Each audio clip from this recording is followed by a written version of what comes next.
Okay, so I gotta pause the camera to turn it around. I'm doing this on my phone. I had no idea. It's kind of a spontaneous thing. I'm just getting started on it. You know what I mean? Just want you all to see. I feel like I should have started this from the beginning when you could have seen this spot. Now, when we moved in June, it's November 6th, November 7th now. This was all covered in weeds. So what we did is kind of just flip that. I got this thing right over here. All right, I'll show you what I'm working with. These are the tools that I have. It's all being done with this. I got a rake, a shovel, and this guy. I bought this a couple of years ago. This is a hand tiller. And it's, I don't know, it was like 30, 40 bucks, something like that. It's a great thing to have starting out when you can't, we couldn't afford a tiller, so. And I mean, I don't want to till anyway. We're going for the no-till thing.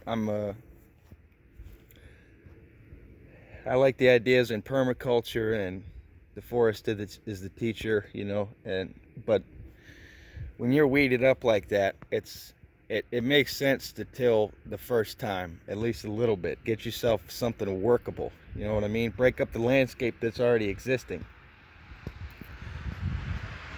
So what we have here is a rocket arugula. These here are collard greens. That's English sorrel. This is chamomile. And the chamomile and the sorrel, we just threw the seeds on the ground. We just got here. We're trying to build soil and get life going in here. Well, the kind that we want. There was plenty of life. It was just all weeds. Nothing, not edible weeds either, or smokable. Who said that?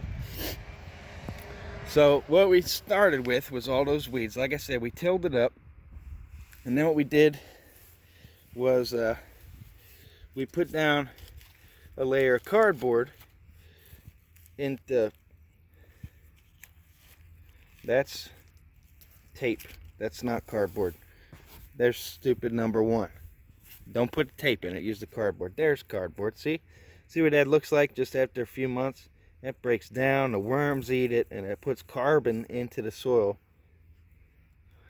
Now, you see how compacted this stuff is? This stuff is tight. We could have tilled down a little deeper, but I didn't want to. I didn't want to disturb it that much. It's getting a lot darker though.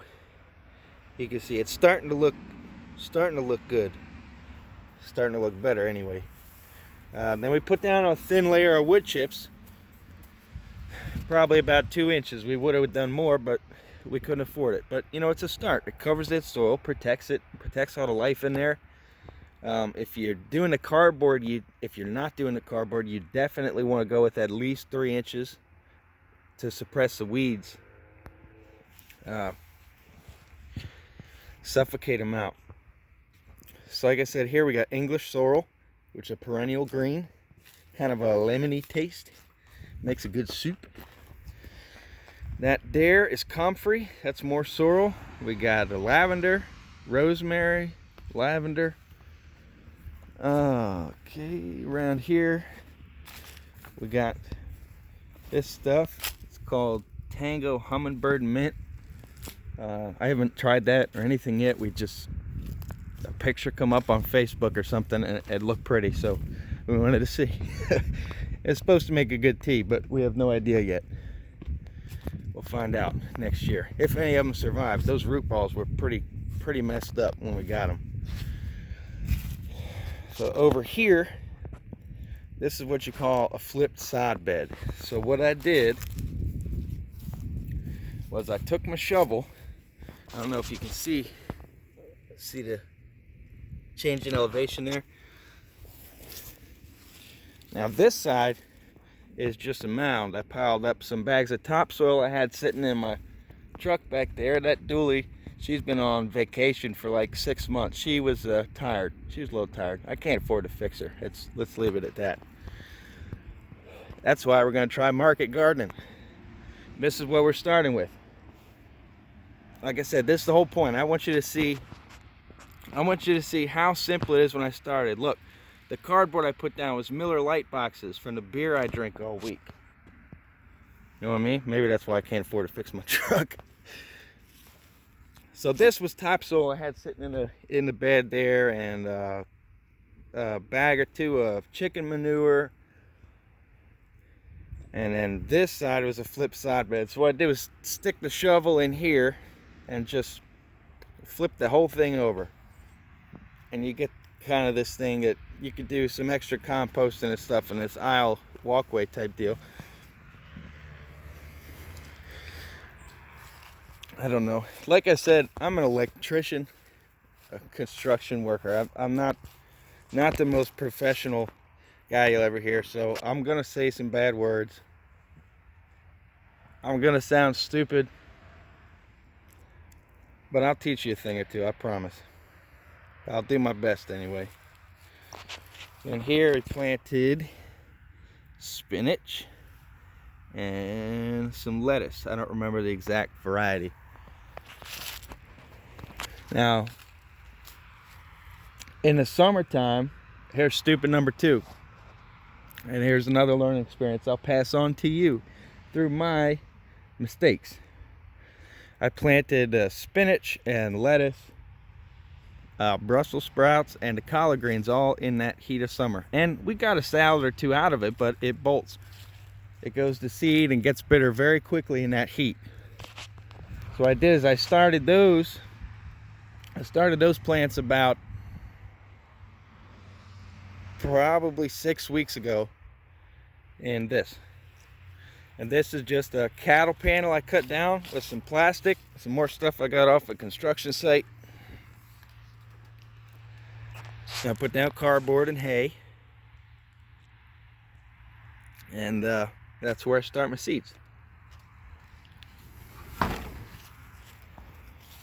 Like I say, this hay I got too off a construction site in Ocean City, Maryland, and it was rotted. I have no idea how long it was there, but you can see, I mean, it barely lasted a season. It's almost gone already. Like I say, we got here in June, and it's November.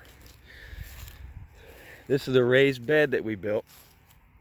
We did the same thing as over there, kind of tilled the dirt up a little bit. I don't know why. Actually, we probably didn't do that here. I think I just put the cardboard down because we're gonna build this all the way up. What I plan to do is get another bale of hay and put it in there and tarp it for the winter. Eventually, because I got Brussels sprouts going in here that did not look good in those seeds. They were not, or in that little greenhouse. They were not happy with this heat. So I put them in here, and they held on, and they're coming back because it's cooled down.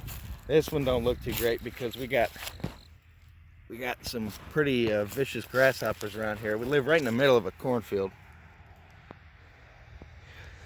Well, this guy's coming back and looks happy. We'll see what happens. We're basically throwing all the compostables from inside in here for now. We put down the cardboard and some of the hay. I cut down some of this stuff, these black-eyed Susans, and whatever this is, this bush or tree. I don't know what it wants to be someday, but right now it looks like a bush. So putting this stuff in here and all that, there was like 40 tomato plants that all sprouted from rotten tomatoes we threw in here. I called them my tomato bushes. Now here we got some comfrey. One there, one there. We seeded this whole thing with mint. None of them happened. Actually got seeds from that Tango hummingbird mint from, I don't remember where it came from, Thailand or something. And not a single one of them germinated. We threw some in there, and I started some in that thing. And we got nothing. Not a single sprout. And over here we got some blackberry plants we got from Walmart. And again, it's just some cardboard and hay. It just starts. Just gets the process started, you know. Mother Nature will take care of the soil for the most part. You just need to cover it.